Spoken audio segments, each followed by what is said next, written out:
Jadi untuk pertanyaan saya itu, apa yang dimaksud dengan streptococcus?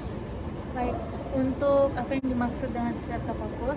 Streptococcus adalah kelompok bakteri gram positif yang heterogen, memiliki arti luas dalam kedokteran maupun industri. Berbagai Streptococcus penting secara ekologis sebagai bagian dari uh, flora mikroba normal hewan maupun manusia. Beberapa juga dapat menyebabkan penyakit subakut hingga akut serta kronis.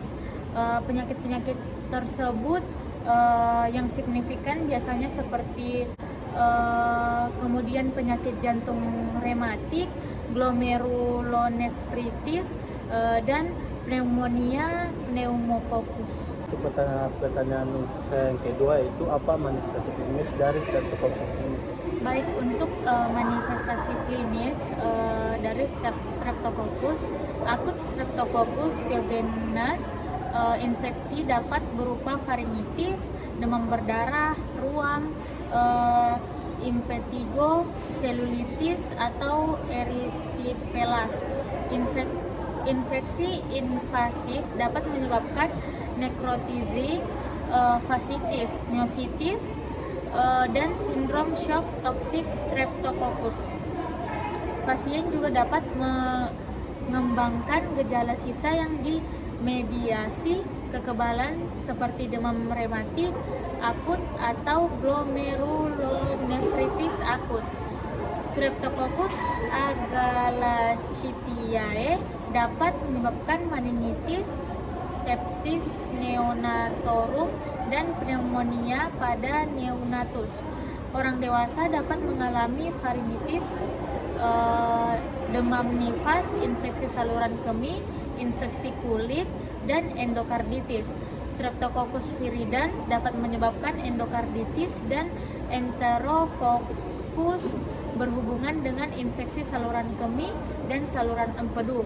Streptococcus anaerob berpartisipasi dalam campuran pada perut, panggul, otak, dan juga paru-paru.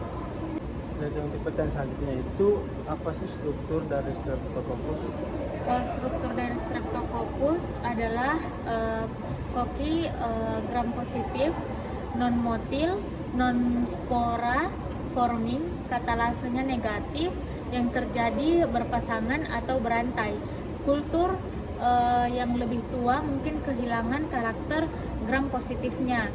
Kebanyakan Streptococcus adalah anaerob fakultatif dan beberapa adalah anaerob obligat. Sebagian besar membutuhkan media yang diperkaya agar darah. Streptococcus grup A memiliki kapsul hyaluronat.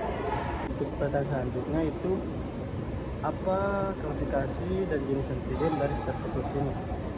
Streptococcus diklasifikasikan berdasarkan morfologi koloni, hemolisis, reaksi biokimia, dan spesifisitas serologis. Mereka dibagi menjadi 3 kelompok berdasarkan jenis hemolisis pada agar darah. Yang pertama adalah beta hemolitik, yaitu lisis sel darah merah yang jelas dan lengkap. Kemudian ada alfa hemolitik, tidak lengkap, hemolisis hijau, dan gamma hemolitik tanpa hemolisis.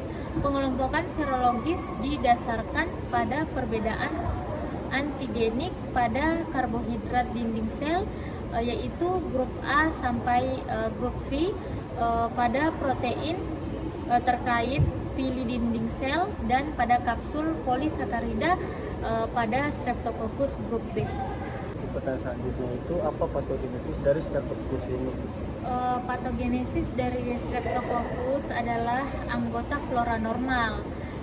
Faktor virulensi Streptococcus grup A meliputi yang pertama adalah protein M dan asam lipoteikoat untuk perlengketan. Yang kedua adalah kapsul asam hyaluronat yang menghambat fagositosis. Yang ketiga adalah produk ekstraseluler lainnya seperti toksin pirogenik yang menyebabkan ruam demam berdarah.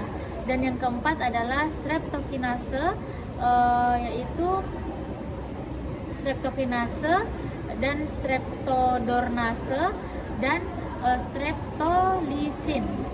Beberapa strain bersifat nefritogenik. Gejala sisa yang dimediasi kekebalan tidak mencerminkan penyebaran bakteri. Strain non-grup A tidak memiliki faktor virulensi yang jelas. Untuk pertanyaan selanjutnya itu, jika bakteri Streptococcus menyerang, apa pertahanan yang harus kita lakukan dari tubuh? Baik, antibodi terhadap protein M memberikan kekebalan spesifik tipe terhadap Streptococcus grup A. Antibodi terhadap toksin eritrogenik mencegah ruam demam berdarah, mekanisme kekebalan penting dalam patogenesis demam rematik akut. Pertanyaan selanjutnya itu, apa epidemiologi dari Streptococcus? Streptococcus beta hemolitik grup A disebabkan oleh sekresi pernafasan dan vomitas. Insiden infeksi pernafasan dan kulit memuncak pada masa kanak-kanak. Infeksi dapat ditularkan oleh pembawa asimptomatik demam rematik akut. Demam rematik akut sebelumnya umum di kalangan orang miskin, kerentanan mungkin sebagian genetik. Streptococcus grup B sering ditemukan pada flora normal vagina dan terkadang menyebabkan infeksi neonatal invasif. Untuk pertanyaan selanjutnya itu, apa pengobatan yang kita lakukan jika kita terkenal virus atau bakteri Streptococcus?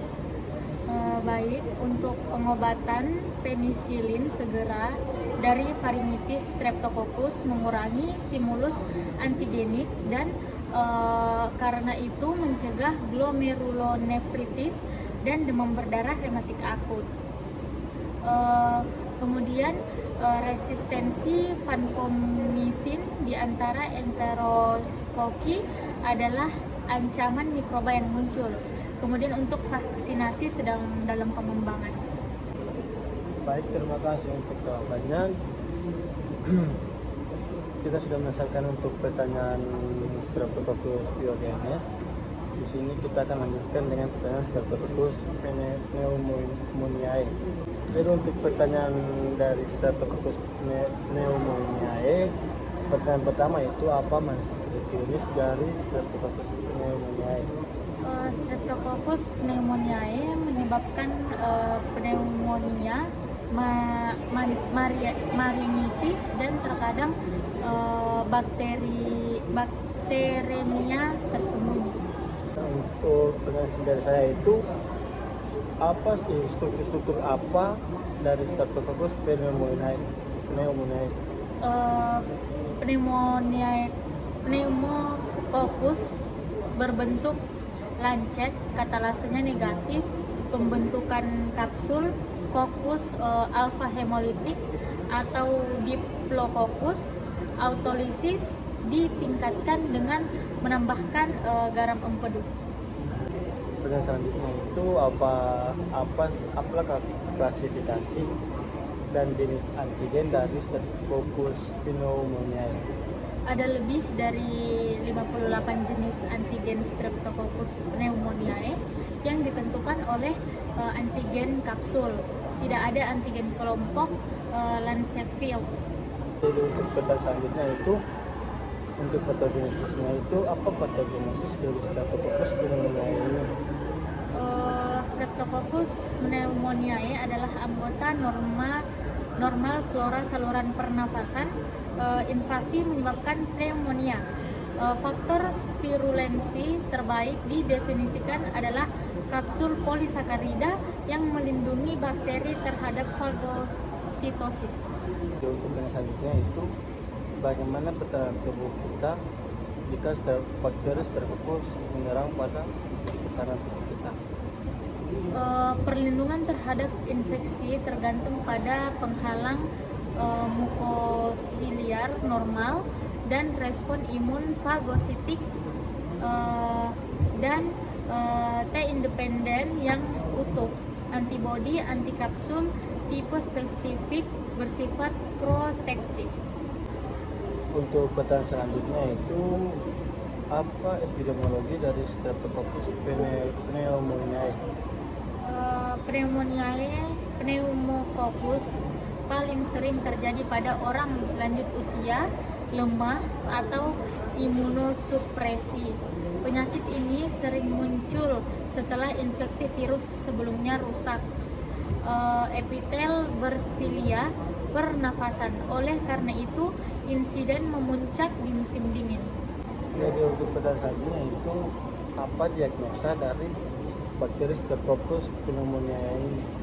Baik, diagnosa didasarkan pada pewarnaan dan biakan sputum, darah atau cairan cerebrospinal juga dapat diukur. Antigen kapsular dapat dideteksi secara serologis.